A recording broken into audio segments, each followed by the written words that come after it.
Hello, LinkedIn. A very warm welcome to the Lift Up community broadcast. It's fantastic to have you with us today. You're very welcome, whether you're watching live or indeed if you're one of the thousands who watch these broadcasts on catch up. I'm your guest host this week, Andrew McCaskill, CCO at Fraser Dove. Normally, if you join the Lift Up broadcast, you'll be used to seeing my colleague, our managing director, Louise Williams. And if you're not familiar with Lift Up, this is a community that exists to inspire, champion and connect women across the life sciences ecosystem.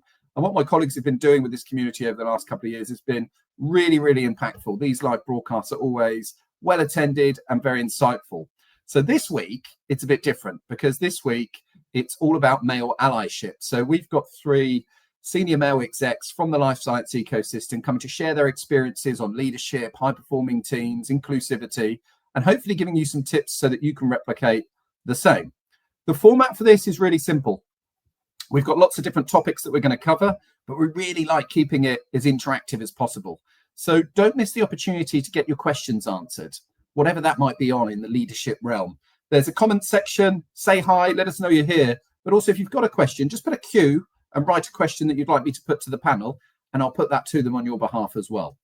So before we get into the Q&A, let's get our participants up on board and get them to introduce themselves. First up, we've got Andreas. Andreas, thank you for joining us today. How are you doing? Very well. Thank you very much indeed. Pleasure to be here. Yeah, fantastic. Thank you for giving up the time. To kick things off, would you mind introducing yourself and also just explaining why you chose to participate in the discussion today, please? Yeah, so I'm a scientist by background. I'm currently the CEO of Adragos, which is a contract manufacturing organization in the pharma space. I have a little bit diverse background as an entrepreneur, investor, manager, consultant, and I have the pleasure to leading this company. I'm also chair of YPO, which is the Young Entrepreneurs Organization. It's a network of 35,000 entrepreneurs across the globe. And I thought it was a very interesting chat here with my colleagues who are going to join in a bit, because I think it's fundamentally important that we pave the way to more women leadership positions, as I do with my company, because I think it gets to a better outcome in what a company does. So very much looking forward to the discussion. Yeah, and we're delighted to have you with us. Thank you, not only for your CEO role, but this entrepreneurial ecosystem that you're involved with also encouraging female founders in the Athena program. I'm hoping we might get onto some of that today as well. So you're very welcome and thank you for joining. Next up on stage, we're going to welcome Richard Saynor. How are you? Very well. Thank you so much. Good to be here. Very good to have you here. Thank you. Do you mind just introducing yourself in the same way and explaining a bit about who you are and why you're here? So I'm Richard, I guess also trained as a life scientist a long time ago. I'm CEO of a company called Sandoz. Sandoz is the world's largest generics and biosimilars company. We serve something like 800 million patients a year. So by volume, we're probably the biggest drug company in the world. We're in something like 122 countries. We employ about 24,000 people. And I guess I've been running this company now, 5 years, and we took it public 18 months ago. So it's been a fascinating journey, moving from a division to a global public company.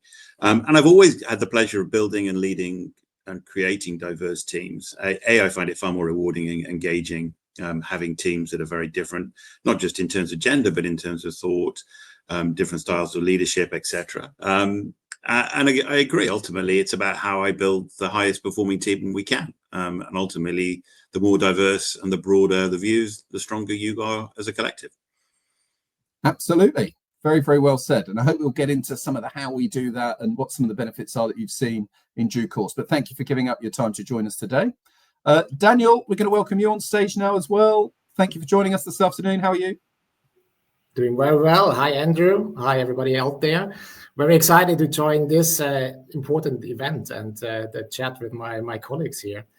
So I'm Daniel Griesser. I'm one of the HR leaders in GSK, one of the most impactful biopharma companies worldwide. I've worked in different countries throughout my professional life on a local, regional, and global level, always in HR, by the way. And currently, I'm back to the roots, back in my home turf as an HR country head for Germany. And I'm really excited to be here together with you all. And I'm looking forward to the questions that people will ask on this one. I became an advocate for diversity, absolutely, because I have seen the value of diverse teams and diverse leadership teams, whether it was my own teams or the organizations I worked for. So more than happy to share more and discuss with you today. Fantastic. So great range of experiences and perspectives to share today. I can see that we've got audience members joining us. So thank you for joining us live. By all means, say hello. We're really interested to know where you're dialing in from. So let us know in the comments where you're dialing in from. And as I said earlier, if you want to put a question to this panel, we've got 45 minutes that we're trying to make as content-packed as possible. Just put a Q in the comments and put your question to the panel, and we'll bring that up on stage in due course. So let's get straight into it and start talking about some of these topics. Something that really stood out for me when I was researching for this session, when I was asked to write it, was this McKinsey report on women in the workplace in 2024. So they found that 52% of women hold entry roles in the pharma sector, but actually only 28% hold C-suite level roles. So I'm interested in the perspectives of the panel in terms of why we think this is happening and why it's still potentially a problem. Andreas, have you got any initial thoughts on that, please? Yeah, it's an interesting question, right? I don't think anyone has a proper solution to it just yet, and there are different theories around why that is the case. So my very personal opinion is I think it just gets tough if you go to a C-level position, right? It's a position that has a little bit of more straining working hours, higher pressure, more demanding job, etc. And I could imagine that, very often there might still be somewhat of a challenge for women to combine with, family matters. Look, I'm not sure if this is true in general, but I know from personal experience that here and there, I had, leaders, and also my company currently, which sometimes need a little bit more flexibility, I guess. For instance, my CCO, I used to call her at the same hours I used to call my other C-level members. At one point, she told me, like, look, that's the time I, bring my kids to school or bring them to bed. So ideally, give me some flexibility, send me a text if it's really urgent. I was like, look, I didn't even know that you have kids, right? Okay, perfectly acceptable, and so we resorted to this system. So I know it's a very simple and very, very basic topic, and it's a more complex question to that.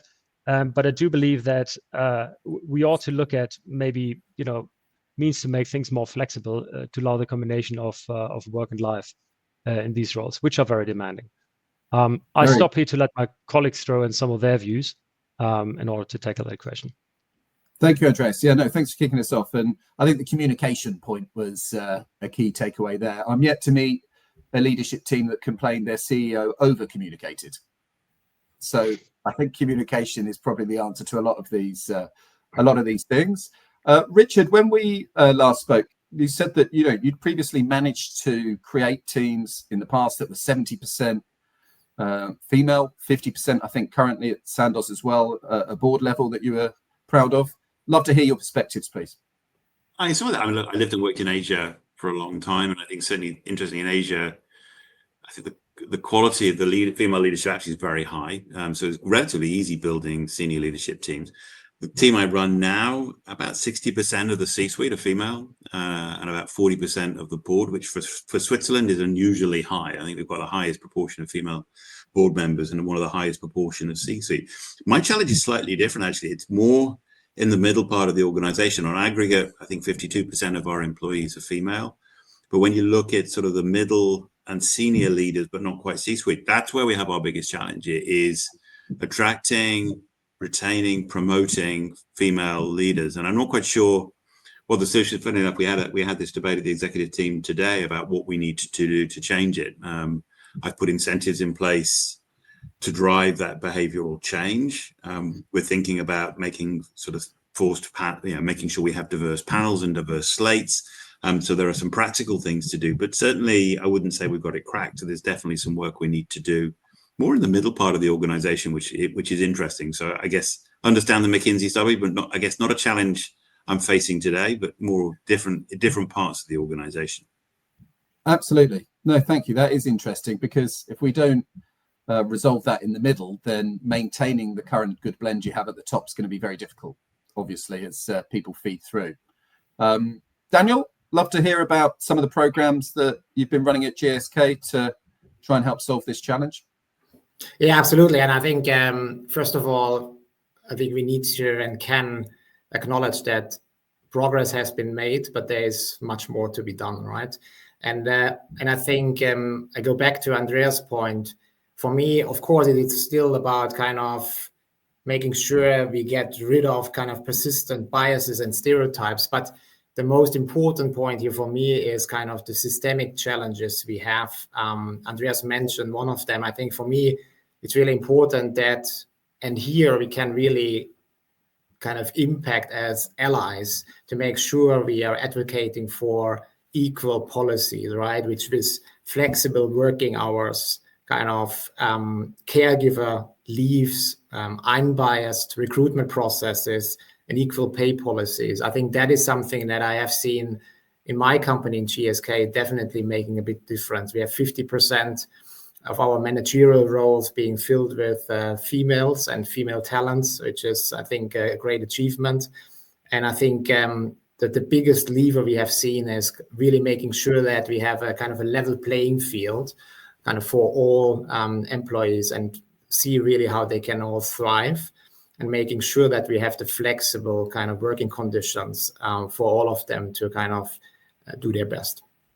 Fantastic. Okay, really good start. If you've got any follow-up questions to anything that the guys have shared there, as I said before, put that in the comments for us. We've got plenty of topics to cover as well. Let's just say hello to some of the people that have joined us and are taking their time out. So the global reach on these broadcasts is always very interesting. We've got Linda joining from southeastern North Carolina. We've got Jennifer from Glasgow in Scotland. We've got Sarah from Switzerland. Hello, how you doing? We've got Miriam from a very chilly Buckinghamshire, UK, with a brr on the end. Yep, we're feeling that with you today. I think most of Europe is in that world. We've got other guys joining who are interested in allyship as well. So, Mackie, thank you very much for doing so. Ava from Italy. We've got Galina, who's actually part of the team at Sandoz, from the look of it. So, thank you so much for joining us. Proud female leader and cultural ambassador within Sandoz, happily keeping some of our leaders accountable and supporting our new female associates. So super happy to see Richard on this panel. Thank you so much for joining us, Galina, and for sharing your words there. That's great to see. So as I say, I think huge outpouring of people saying hello from all over the world and showing a genuine interest in these topics, which I think is fantastic.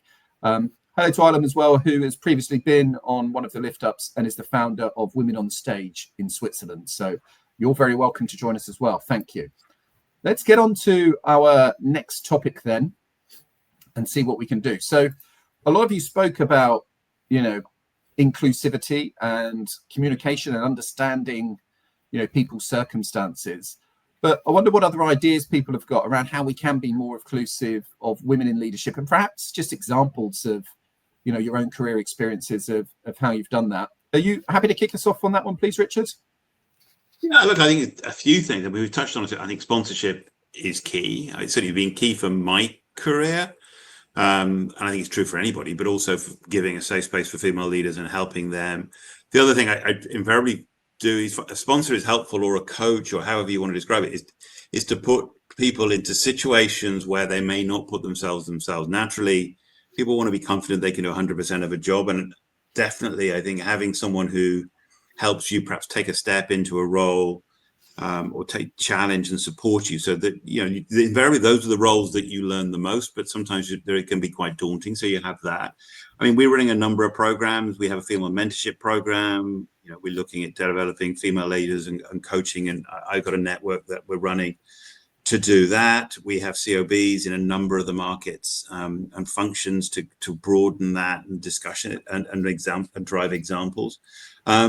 And as I say, then there's some practical things that really, you have to sort of drive a behavior around things like slates and panels, thinking of making sure that you drive that. Again, if you're using a recruitment firm, you have to push them. You're paying them a lot of money to find you talent. That should include good female talent. And, that's why you're using them in part. So, but you've got to keep that front and center of your mind. Otherwise, it sort of tends to slip away. So I think it's a mixture of those things. It's never one. And ultimately, celebrating a culture, celebrating people's differences and making this feel like a space where diversity, but female leaders can be successful, supported, and thrive. And I think, but I have a female leader, Karen, who runs my US business, and she's got, I think, 5 kids, all of them under the age of 7. Wow. Including one set of twins aged 2 and a bit last time I spoke to her about it. And so she has an insanely busy life, but again, it successfully manages to balance a very hectic family life with a very demanding career, being president of a very large US business. So, but that's ultimately creating an environment that she feels supported and able to do that. And that's both at home, but also at work. Wow. Yeah, absolutely fantastic. I just wanted to drill down on the word sponsorship with you. We hear a lot about mentoring, but I think sponsorship was an interesting turn of phrase. What does sponsorship mean to you? Well, I mean, look, mentoring, we talk a lot about mentoring. Sometimes it's the informal mentoring that's more effective than the formal mentoring. And I guess that's why I prefer the word sponsorship, because in a sense, it's someone who, a mentor traditionally perhaps just a conversation. It tends to be a dialogue, whereas sponsorship tends to be a much more active involvement and support. And so we're trying to deliberately think about how we take leaders in the organization, encourage them to be sponsors, and give them a framework to then work with talents and key people within the organization.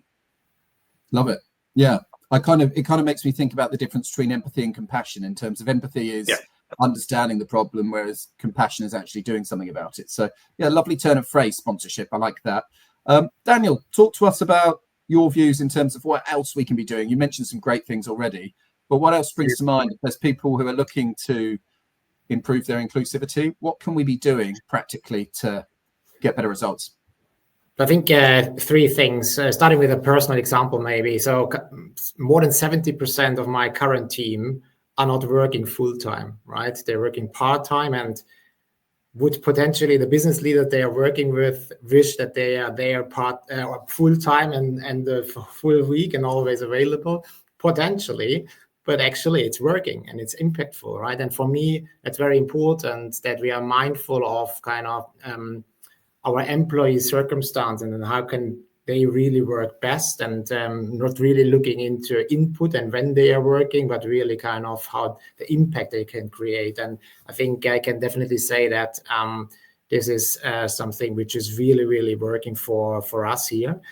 A concrete example then maybe on how you can develop women into leadership. So we have a program at GSK, Accelerating Difference. And this is actually a program completely focused on gender diversity, and really giving a program to our female talents that is kind of providing development opportunities, kind of tailored projects, accelerating growth, but also a kind of a community where you can share kind of challenges and kind of have a network to articulate how to overcome certain challenges. And this is really also kind of driving our women in leadership kind of success. And then the last one I would mention is the employee resource groups. This can really accelerate so grassroots initiative communities that we are having in the company, that is also giving a platform for women on how to kind of accelerate their careers,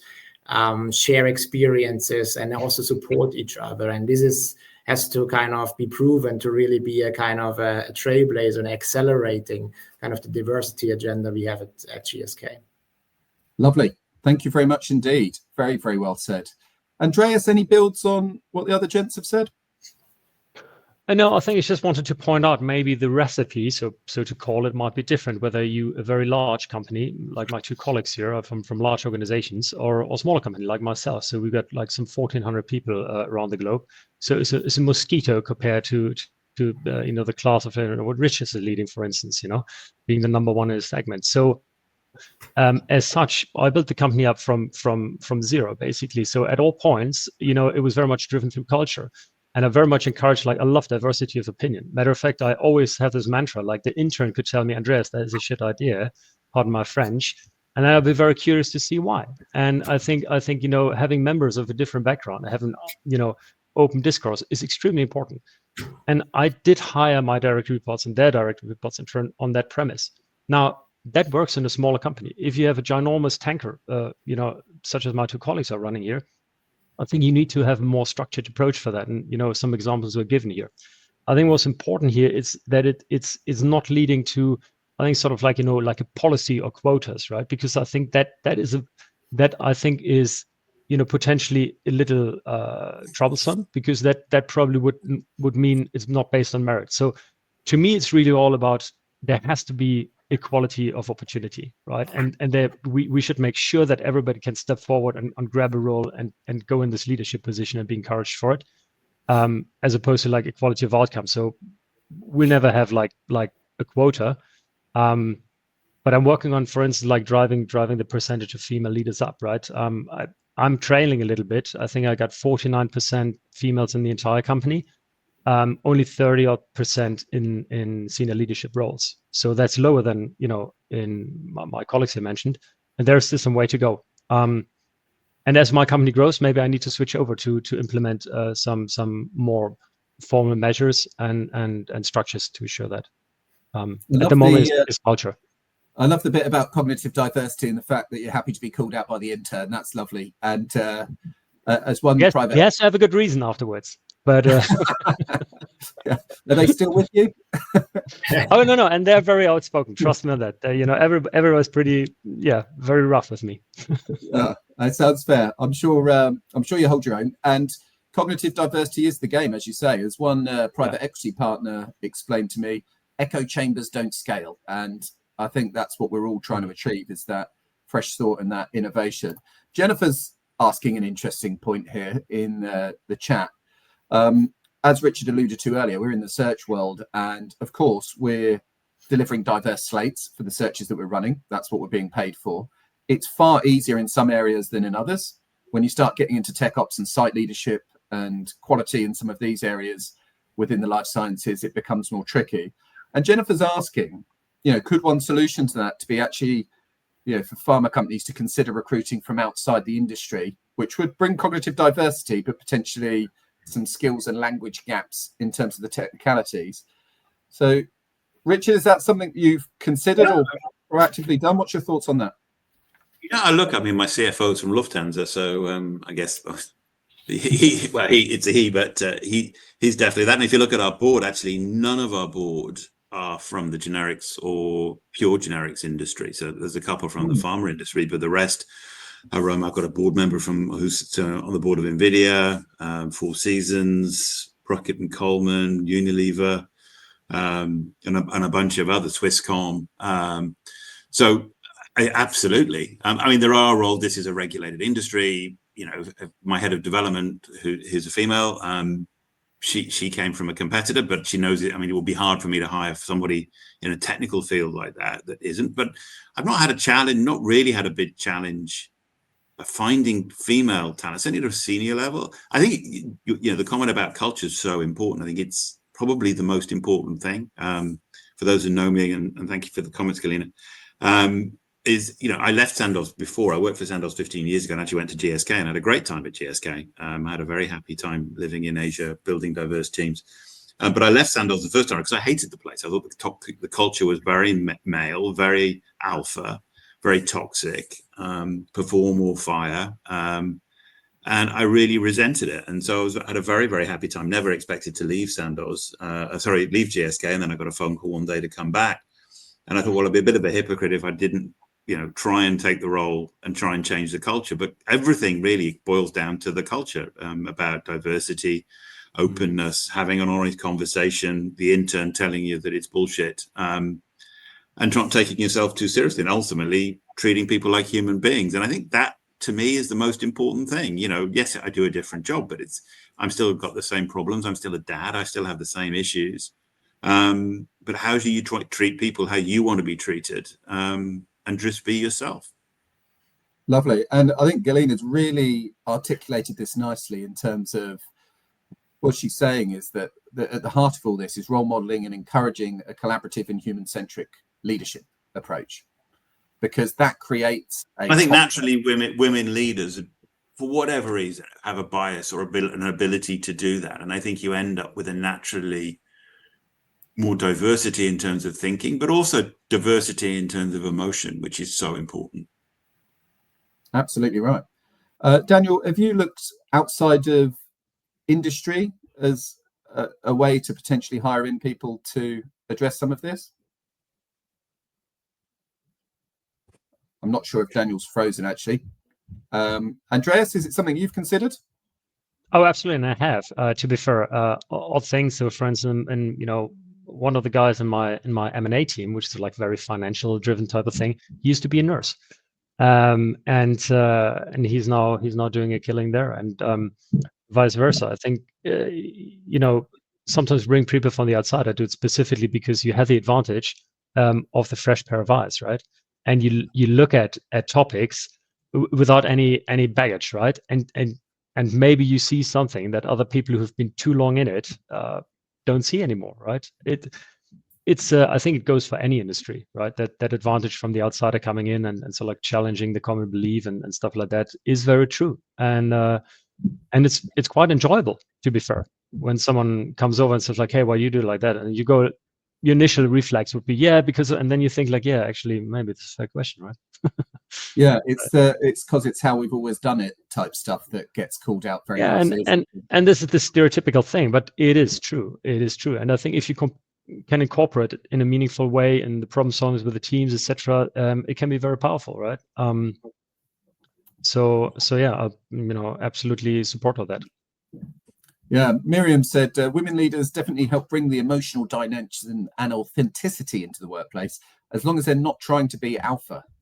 And that's quite interesting, because I've definitely worked in organizations where there's been a couple of women on the board, but actually if you were to look at their personality makeup, they were probably more high red bar and more alpha than any of the guys in there, and maybe have had to become that, or maybe that's their personality to get there. So it's back to that human-centric leadership that we were talking about earlier. Ilam, who is the founder of Women on Stage, has asked for your advice as well on what else you think women can be doing themselves to move up into senior roles. You mentioned kind of qualifying yourself in rather than out of opportunity earlier, Richard, and getting out the comfort zone a little bit. But is there anything else that springs to mind when you read that?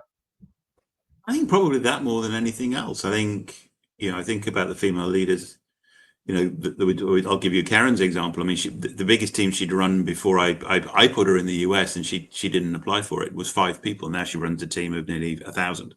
And so it was really making sure she felt that I had her back, and this was a journey. And there are skills that she brought, but equally the skills that she had to learn. It's no different to any of us. So I think it's having really that sponsor, someone who's got to have your back. I learned far more in the jobs where I've screwed up than the jobs that sometimes were a bit easy or a bit progressive. So I think that more than anything else. The other is, I mean, look, I'm not a big advocate of over planning careers. I think, careers tend to be organic. I like, the comment of going from an entrepreneur to a consultant to, those aren't sometimes planned journeys, and that makes it a lot more fun. And I guess the other is, and I know, and it's harder, but I think companies are getting better at it, is I've benefited so much personally and professionally by moving environments, either moving companies, and, you don't have to spend your entire career, to all my Sandoz colleagues, please take this in the right spirit, but you don't have to spend your entire career in one company or in one location. I've been fortunate to live in 3 or 4 different geographies throughout my career, and I found that incredibly powerful in terms of learning different cultures, different perspectives, and growing as an individual. So I think it's a mixture of those things. Now, I accept that's sometimes hard if you've got families or whatever, but I think companies like GSK were very good at seeing families as a whole. Generally, people had dual careers that I could, identify in Sandoz, and they were very supportive of, and yet still had international careers or different roles within different parts of the organization. Yeah, no, I love that idea that careers aren't necessarily linear, and that planning is guessing to some extent when you're mapping out a 20 Also, years. I mean, the harsh reality is if you spend your life and say, well, I'm only going to be happy if I'm CEO of Novartis, statistically, you're going to be most of your life very unhappy, because you're probably not likely to achieve that role. I mean, That's how you define success. Whereas if success is loving the job that you do every day, and then that creates opportunities. And if you're passionate about what you do, invariably people see that passion. Invariably you're successful in what you do, and that creates opportunities. Those are the people, ironically, that get promoted or create opportunities. It tends not to be the ones that or always pestering, well, what's my next job, Richard? Well, love the one you're in, and then we'll talk about it. Absolutely. Love the one you're in is probably not a bad starting point as the answer to most career discussions. Very good. Welcome back, Daniel. We've got you back online, so good to have you back with us. Thank you, sir. Andreas, very, very keen to ask you about, the Athena program and some of, the work that you're doing with female founders, because that's obviously another interesting career route for women in life sciences. What's been your experiences there? Yeah, so Athena is a special program within YPO to promote, women participating and becoming a member of YPO. I think overall, if you look at the globe, YPO serves a collection of like CEOs, presidents, chairmen, right? And I think, there are a lot of female CEOs and founders and entrepreneurs that have not really thought about joining YPO. So Athena was a program to really promote that. And to drive it up has been hugely successful, and I think goes more to a little bit more the encouragement and making it known and encouraging the female founders to come in, but also it provides a little bit more flexibility.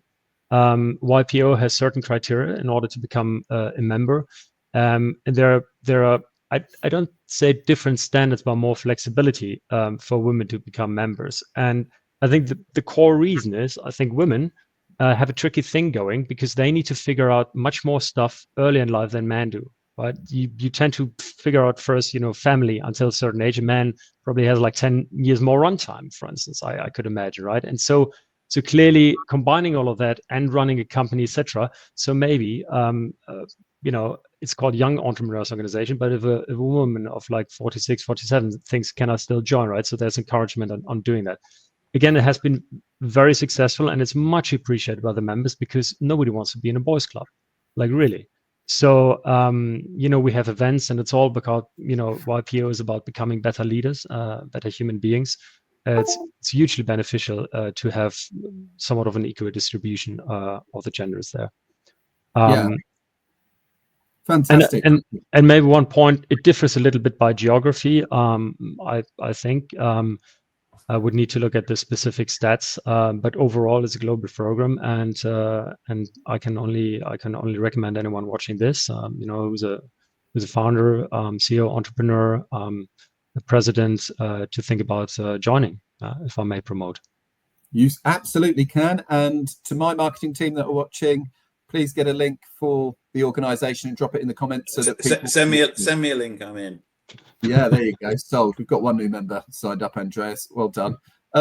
Daniel, I think Miriam's points here is quite interesting for us to pick up the conversation with you again. So Miriam, as a leader in the life science space, has said, one thing I struggle with as a woman, and I know I'm not alone, is asking for help. We definitely need male allies as sponsors to make it up the ladder, and we need you to be proactive in reaching out and offering your help as we fear rejection. What do you think about that, and how do we create cultures that acknowledge that and provide more help?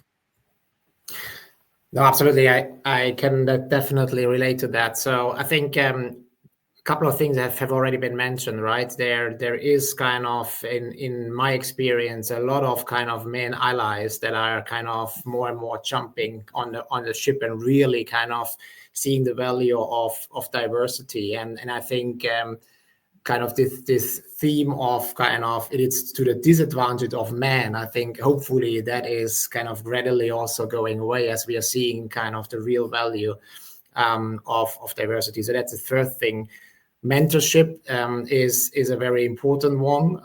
And I would say asking for help, yes, to men ally, but also I think this kind of the value of having kind of communities where kind of women can also share experiences amongst themselves is a very powerful thing in my experience. So for me, it's really important that when we talk about mentorship or also sponsorship, that yes, we should and we will kind of play a very strong role as men allies, but there is kind of this extension that we really need to look at, that the kind of the sharing of experiences, overcoming challenges, also from female leaders, that's really important. And I would really encourage kind of to look at that more broadly. Okay, thank you very much. That makes sense. Galina's back in the comments. I'm liking your proactivity, Galina. Thank you for all the engagement. And she's put a real, serious question to us, because I think this is really getting into the depth of the topic. So, question to the gentleman. Andreas, prepare yourself. I'm coming to you with this. I think this is a tricky answer. What's your take on the double bind that women leaders face? That we're often seen as too soft, but when we're not too soft, we're judged as assertive. Have you faced it? Are you aware of it? What's your thoughts on that, Andreas? I have to confess on that I had to read it. I'll see on my screen as well. I didn't know what double blind. I didn't know that's a term, right? And Meryl, that's a very common observation or whatever. But I wasn't aware of it. I'm not really sure whether that has to do anything with being female or male or whatever, right? I mean, I do look at people in general, for the strength they have, and I always think, okay, that person has a super strength, etc. And sometimes that strength can be disadvantaged. So I put people in a position where I can play to their strength, right? I never actually really thought about this, to be fair. So there's some data, right, that shows that when women can naturally be seen as too soft. There's a bias that women can be seen as too soft. But when a woman is assertive, they're viewed as pushy. Yeah. In a way that, to be fair, personal experience from me, like, I've never experienced it.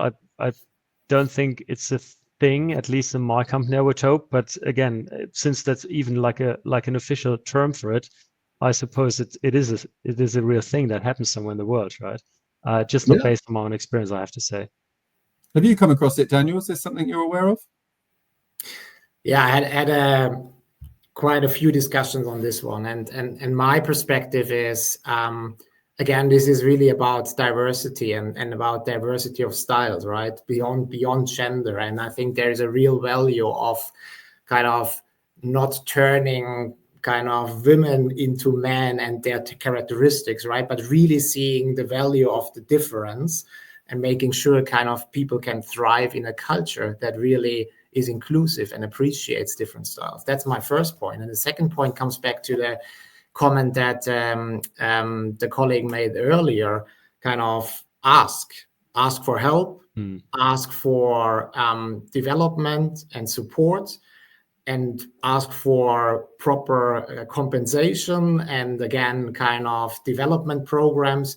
I think that's sometimes what I'm seeing, that kind of there is an opportunity kind of for women really to kind of ask for equal opportunities, because that's alongside of kind of us as an main allyship, kind of really advocating for equal and equity. That's really a driver that can bring more women into leadership positions. So really don't kind of hold back. Ask for what is really in for you. Absolutely. Richard, do you think women are judged differently for their communication style in your experience? Good question, actually. I hope not. Certainly, I think it probably earlier on in my career, maybe 20 or 30 years ago, hopefully less and less now. I think it's at least, even the dialogue we're having here. I was reflecting, some of it's about the people that you hire. And, I have two philosophies when I hire. One is the taxi, and one is, I'll explain that in a minute. And the other is, I try and hire people that I could work for. Why would I want to inflict on the organization someone who may be technically brilliant, but is a complete dick, and then is very toxic? So unless I would think, well, if circumstances change, could I work for that individual? That's always been quite a good guide for me. And the other is long haul, short haul, and taxi. And that for me is, how much time do I want to spend with that individual if I had to work with them closely? Taxi to the airport, a short haul flight, or a long haul flight halfway around the world. And generally I try and hire people that I wouldn't mind sitting next to for a 12-hour flight. And if I can do that, then I think generally the chemistry is good. They're very different in terms of approach, style, and thinking. But ultimately it's then about building diverse teams that work together, that can safely disagree and create that space. And then it's not really about, alpha female, alpha male, aggressive female, passive or other. It's about thought leadership, style, all of those things. But those two principles have served me pretty well. I love that. Yeah, taxi, long haul, short haul. I'll definitely be borrowing that with pride. That was really nicely articulated. Very good. I'm conscious of time. Get your last questions in if you've got things that you want to put to the guys. One thing I have to let you know about is that the Women in Pharma Role Model Awards are open. The Women in Pharma Network are currently taking nominations for awards, so we'll put the link in there. I've been fortunate enough to be asked to be on the judging panel this year with some top people from the pharma industry, and one of the awards is for male allyship, so obviously very relevant to what we're seeing here and talking about here today. Another question then for us to bounce around as a panel before we wrap. Does women's progression result in the opposite for men, Daniel? Yeah, I mentioned it earlier. I'm a big believer that the answer is a categorical no. But I think we need to do more kind of building up awareness, education behind with organizations, right? So my belief is, and my experience is that with a better slate in kind of gender diversity, really organizations and teams can absolutely benefit from, because you have different perspectives in the discussion. You have different experiences in a complex world, in a highly dynamic world we are in. I think you need kind of diverse teams that can bring different backgrounds and different solutions to the table. And there's research that obviously also suggests that kind of organizations that have a proper kind of gender diversity in leadership are more kind of competitive, are more productive, and are able to kind of solve more complex problems. And I think from a personal kind of example, I must say, definitely I have benefited from a kind of diverse leaderships, definitely. So kind of it has broadened my kind of perspective, my horizon on be it broad organizational topics, or just kind of issues that are appearing that you're getting into as a task force. So clearly there is absolutely a lot of benefit, and I don't see disadvantage on this. Very good indeed. Have you experienced the same, Andreas? Yeah, we hire on merit, and maximizing team value. So it's not about like getting a quota. So no, it's not opposite for men. If I hire a woman, then she's the best qualified for that role. If I hire a man, then it's for the same reason. And I would not sacrifice on that. I haven't in the past, and not in the present. I won't do it in the future. So yeah. I think that's a really fair way to put it, and leads nicely on to this question here, Richard, which is, with that in mind, how do we ensure that the best candidates get the most impactful roles? Question. I actually was thinking about your previous question. Ultimately, of course, at the end of the day, why do we do all of these things? I'm going to be to the point. My job, and most of our jobs, is ultimately to deliver the very best performance. Diverse teams deliver more performance. Culture, ultimately, when you boil it down to, culture is there for performance. How you attract talent and grow and all those things, but ultimately culture. So everything boils down to performance at the end of the day. Diverse teams are more performing. A performing company is going to attract more talent, is going to grow, have more capital, and create more opportunities. So being completely selfish, I want the most successful organization I can possibly build. The culture is the most effective way of delivering that. So I think that firm and foremost, why that's a good idea. It's not whether male or female. It's to the point, I want the best talents, but I want diverse teams, and not just male and female. LGBTQ2, disability, race, all of those things. I think they're all important elements to building diverse teams and diverse thinking. It's a hard one sometimes, and I think maybe the provocative. Sometimes you do need quotas. I think you have to, and certainly in larger organizations, because you have to force the dialogue. And it's not necessarily the quota itself, but you have to force things like diverse slates, diverse panels, because you've got to get rid of an unconscious bias. If you have an all-male panel interviewing all-male candidates, you're going to get a male hire, whether they're the best talent or not. To take that extra step, and force diverse panels. And it's not necessarily just male and female in terms of all of the other dimensions that I said. So I think it's where you start.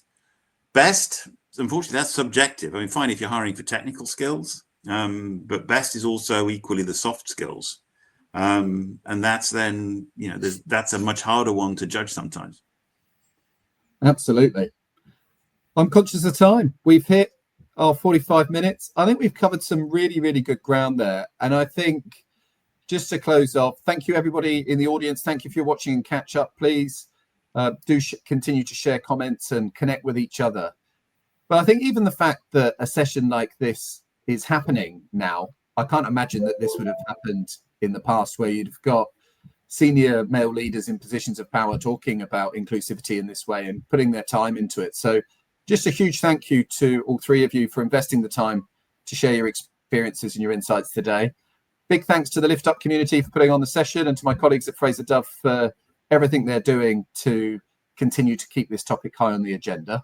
And I hope you can join us next time. There's links to the Lift Up group that have been put in the comments. There's links to the Women in Pharma Awards. Get involved. Be part of the change that we want to see. And we'll see you next time on the next Lift Up broadcast. Thank you. Thank you very much. Thank you very much. Bye-bye. Goodbye. Bye-bye.